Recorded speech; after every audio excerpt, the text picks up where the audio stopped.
Ayan, shout out sa lahat. Ayan, shout out. Ayan, kung bago ka lang dito sa akin channel, don't forget to subscribe, like and share. Ayan. Shout out. Hello, ayan, mega shout out muna tayo dyan sa mga team Kapit Bisig nga pala. Shout out sa inyong lahat dyan. Ayan, maraming salamat sa laging pagtangkilik ng ninyo sa aking mga video. Maraming salamat. Gusto ko lang shout out itong laban ni Donaire at saka ni Brad Casimero. Ayan, yung kanilang laban sa August. Although parehas naman sila magaling, para sila champion, talagang meron silang magagaling na banat, no? Ang ano ko lang sa akin lang, siyempre parehas Pilipino ang maglalaban. So nakakaano lang din dahil kapwa Pilipino. Mas maganda sana kung ibang lahi, 'di ba? Mas maganda sana kung ibang lahi yung kalaban. Mas at least Pilipino ang itatayo natin bandera. Kaso itong laban na to ngayon, Pilipino sa kapwa Pilipino. So siguro sa mga, ang ano ko lang siguro sa mga supporters ng bawat panig, hindi natin maiwasan yung magkaroon ng trash talk, no. Siyempre andyan yung para i-promote yung bawat panig na laban. So yan, ingat na lang sa mga bawat na bibitawan na salita. Ingat na lang dahil parehas naman tayo mga Pilipino. Na yun nga, sabi nga niya, may mga bali-balita nga na si Donaire nga daw parang inismall si Cuadro Alas Casimero sa Amerika nung pagkikita nila na kailangan na yung panalita niya ay English dahil English yung kanyang salita. Pero sabi nga niya, no, para sa mga sila Pilipino. So, para sa akin lang din, di ko lang din alam kung bakit may mga kapwa tayo mga Pilipino na alam naman nilang Pilipino yung kausap nila, nag-i-English pa sila, no? So di ko lang alam kung bakit may mga ganung sistema.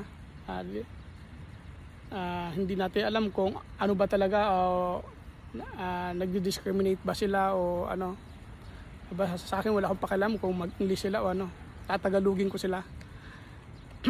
So yun na lang guys, siguro sa laban na darating itong August, ng dalawa natin magiting na mandirigma sa boxing, naway mapagtagumpayan nyo ang laban na ito. Pero para sa akin, pabor ako manalo si Casimero kasi kasi kung sino mananalo sa dalawa, siya ang magiging kalaban possible ni Naoya Inoue ng Japan. Kasi nung time din kasi naglaban din si Donaire at saka si Naoya Inoue, natalo dito si Donaire. Alam natin na ramdam niya yung mga body shot sa kanya kasi napapayupi din yung katawan niya . So siguro kailangan lang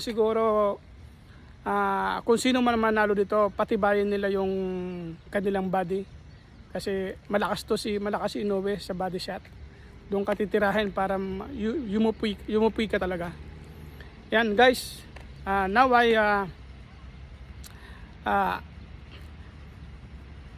mapanalo nyo sa bawat isa, no? So, pero para sa akin talaga si Casimero talaga manalo. Para iba naman kasi natalo na si Donaire dito. So, although sabi niya nga niya na gusto niyang